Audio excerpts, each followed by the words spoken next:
অক্ষয় কুমার কি শুধুই ভাগ্যের জোরে সুপারস্টার হয়েছেন, নাকি তার বিয়ের পেছনেও কাজ করেছিল কোনো নিখুঁত পরিকল্পনা? অক্ষয় কুমার আর টুইঙ্কেল খান্নার বিয়েটা কিন্তু আর পাঁচটা সাধারণ বিয়ের মতো ছিল না। আমরা সাধারণত বিয়ের আগে কি দেখি?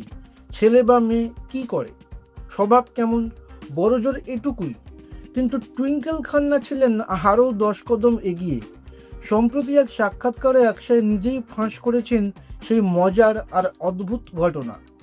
টুইঙ্কেল বিয়ের আগে অক্ষয়ের একটি বিশাল রিপোর্ট কার্ড তৈরি করেছিলেন। অক্ষয় হাসতে হাসতে বলেছিলেন যে বিয়ের আগে টুইঙ্কেল শুধু অক্ষয়ের কুষ্ঠি বিচার করেই ক্ষান্ত হননি, তার পুরো বংশের কুষ্ঠি বের করেছিলেন।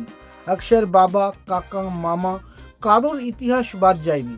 টুইঙ্কেল আসলে দেখতে চেয়েছিলেন অক্ষয়ের পরিবারে জিনগত কোনো অসুখ আছে কিনা, কিংবা ভবিষ্যতে কোনো সমস্যা হতে পারে কিনা।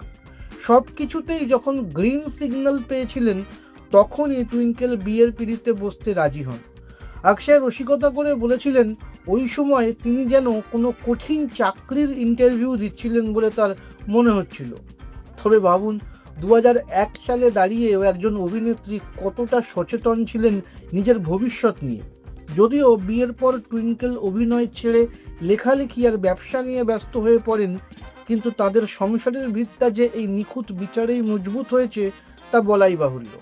আর আজ তো তাদের আরব আর নিতারাকে নিয়ে সুখী গৃহকোণ।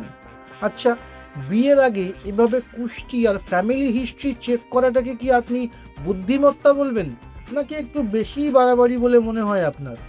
কমেন্ট করুন। আপনার নিজের জন্য বা নিজের ব্যবসার জন্য পার্সোনাল বা বিজনেস ওয়েবসাইট তৈরি করতে চান, অথবা তৈরি করতে চান আধুনিক মোবাইল অ্যাপ, কোথায় যোগাযোগ করবেন, কিভাবে শুরু করবেন বুঝতে পারছেন না? যোগাযোগ করুন নিচে দেওয়া ফোন নাম্বারে। আপনার সমস্ত প্রশ্নের উত্তর পাবেন এখানেই।